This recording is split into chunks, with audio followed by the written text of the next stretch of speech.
오늘 말씀은 세 가지 비유에서 말씀하신 아버지, 주인, 그 다음에 다음 주에 보게 될 그 왕으로서의 하나님의 권위에 대한 어찌 보면 결론에 해당합니다.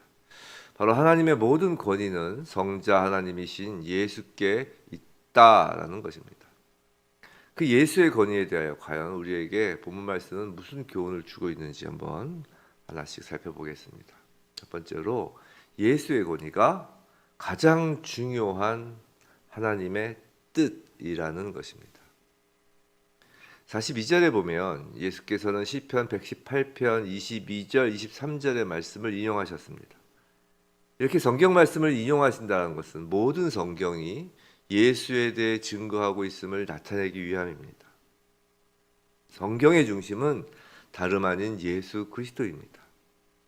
우리가 성경이 가르치는 바를 바로 알려고 하면 먼저 그 중심이신 예수 그리스도를 알아야 합니다. 유대 종교 지도자들이 실패하게 된 가장 큰 원인은 성경의 중심이신 그리스도를 믿지 않았기 때문입니다. 시편 기자가 언급한 모퉁이의 머릿돌은 건물이나 성벽을 건축하는 데 있어서 가장 중심이 되는 돌을 가리키는 건축 용어입니다. 이스라엘에서 건축할 때 이 돌로 집을 지을 때 그렇게 한 다음에 먼저 머릿돌을 두고 돌을 하나 두고 거기서부터 시작해서 차곡차곡 옆으로 쭉 돌들을 깔면서 이제 기초가 시작된다고 합니다. 그러니까 가장 중심이 되는 시작이 되는 돌인 것이죠. 이 돌은 하나님의 선민인 이스라엘 민족을 가리켜서 이 용어를 사용한 것은 사실입니다. 하지만 또한 이 구절은 메시아를 가리키는 예언이기도 합니다. 예수께서 당시에 그 백성들에게 거절당하지만 마침내는 최후 승리를 얻게 될 것이다 라는 것을 나타내는 말입니다. 우리가 주목해야 할 것은 이 모든 일이 하나님께서 작정하신 대로 진행되어졌다는 사실입니다. 하나님은 모든 것의 중심에 계십니다. 모든 권위의 한 가운데에 주님이 계십니다. 그리고 그 자리에 예수를 앉히신 것입니다. 그런데 이스라엘 백성들의 예수 배척과 같은 악행 그 자체까지도 하나님의 작정이다라는 의미는 아닙니다. 하나님은 악을 조장하시는 분이 아닙니다. 이스라엘 백성들의 예수 배척이나 악행은 그들의 타락한 자유의지와 타락한 본성에 의한 것이었습니다. 다만 하나님은 인간의 그런 악행까지도 아시고 모든 일을 작정하신다는 것입니다. 그러므로 우리는 세상의 모든 일과 불합리한 것들의 원인을 하나님께 돌려서는 안 됩니다. 아울러 세상의 모든 일들이 하나님의 섭리 작정 가운데 이루어짐을 깨닫고 우리의 의지를 그러한 하나님의 섭리에 굴복시키며 그 가운데 나타난 하나님의 뜻을 발견하기에 힘써야 합니다. 둘째로 예수의 권위는 날마다 새로운 것입니다.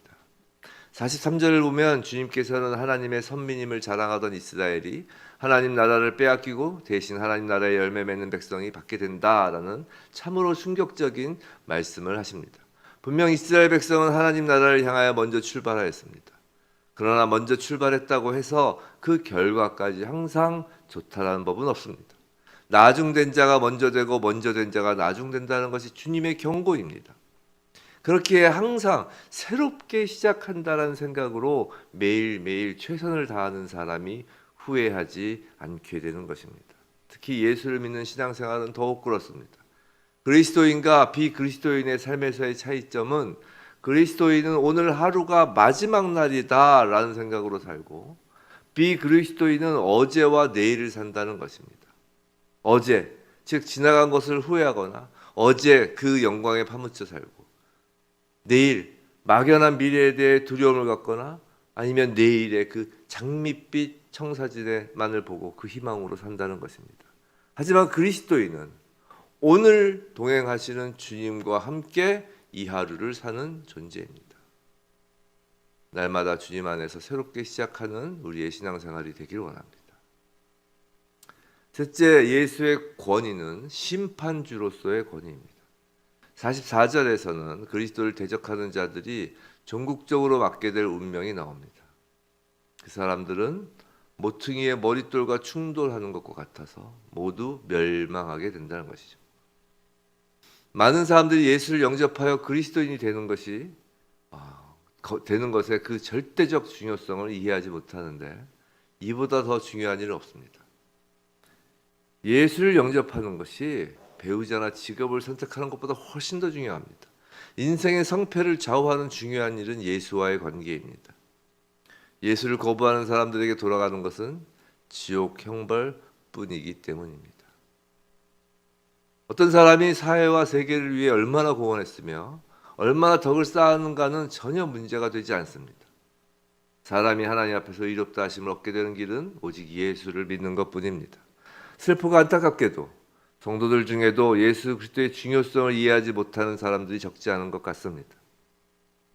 사랑하는 사람들이 예수를 영접하지 않고 있는데도 전혀 개의치 않는 이들을 보면 그런 생각이 듭니다. 사랑하는 사람들이 멸망을 향해 다름질하고 있는데도 그대로 버려두는 것은 본인 자신도 예수 그리스도로 인한 구원의 확신이 없음을 나타내는 일인 것입니다. 예수의 초림이 구원자로서의 메시아라면 예수의 재림은 심판주로서의 메시아입니다. 예수에 대한 믿음은 예수를 전하는 것으로 입증됩니다. 네 번째, 예수의 권위는 지식에 머무르는 것이 아니라 믿음과 행동으로 이어지는 권위입니다. 45절에서는 대제사장들과 바리새인들이 그리스도의 비유가 자신들을 가리켜 말씀하신 것인 줄 깨달은 사실이 나옵니다. 과연 말씀을 듣고서 깨달은 자들은 그럼 모두 은혜를 받게 되는가? 그렇지 않다는 것입니다. 깨달아 알게 되어도 믿음이 없어 받아들이지 못하면 소용이 없습니다. 신앙생활에서 지식이 필요하고 또 중요하기는 하지만 믿음이 없는 지식은 가치가 없습니다. 말씀을 듣고서 깨달아 아는 것만으로만 만족하려는 이들은 마치 거울로 자기의 모습을 보고는 곧 잊어버리는 사람과 똑같습니다. 우리가 왜 거울을 들여다보나요? 남이 하니까 자기도 그렇게 하는 사람은 없습니다. 우리가 또 거울의 재질과 거울의 투명성, 반사성, 거울의 우수성을 확인하려고 보는 것도 아닙니다. 거울 속에 비친 자신의 모습을 보고서 잘못된 부분, 단정치 못한 것들을 바로 잡으려고 보는 것입니다. 주의 말씀을 듣는 것도 이와 같습니다. 그 속에서 우리 자신의 현재와 우리의 실체를 정확하게 깨달아 알고 주님 앞에서 잘못된 모습, 단정치 못한 것들을 바로 잡기 위한 것입니다. 유대 종교 지도자들은 예수님의 말씀이 자신을 향하고 있음을 알았고 또 그 내용도 알았지만 자신들을 고치려 하지 않고 오히려 예수를 잡으려 하였습니다. 기회가 주어졌지만 이를 거부한 것입니다. 믿음이 없기 때문입니다. 예수에 대한 지식은 있지만 예수에 대한 믿음이 없으면 그 누구도 고침, 즉 회개의 은혜를 받지 못하는 것입니다. 날마다 회개한다는 것은 예수를 날마다 믿고 있다는 증거입니다.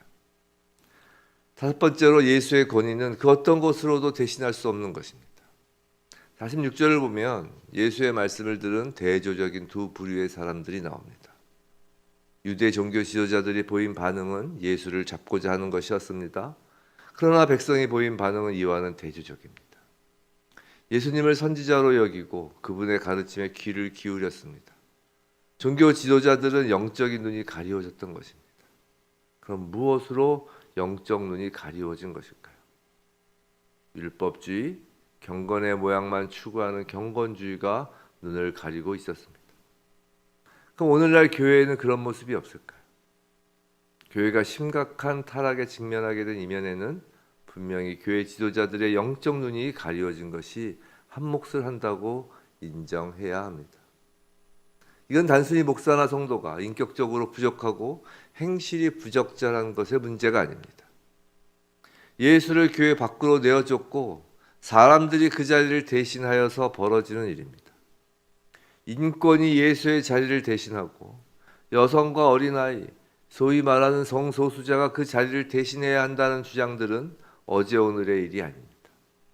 마치 향유옥합을 깨어 예수의 발에 부은 여인을 향해 가난한 사람을 도와야 한다는 그 가론 유다의 소리로 교회를 채우려는 악한 영의 술책에 영의 눈이 가려지는 것입니다. 교회의 머리는 오직 예수이며 그 예수의 자리, 예수의 권위는 그 어떤 겉으로 좋아 보이는 것으로도 대체될 수 없습니다. 오직 예수 그리스도 이름 이외에 다른 이름을 우리에게 주신 적이 없습니다. 부디 오직 예수 그리스도만이, 오직 예수 그리스도만이 우리 삶의 머릿돌 되심을 인정하며 날마다 거기서부터 새롭게 시작하는 믿음의 여정을 걷는 우리 모두이길 주님의 이름으로 축원합니다.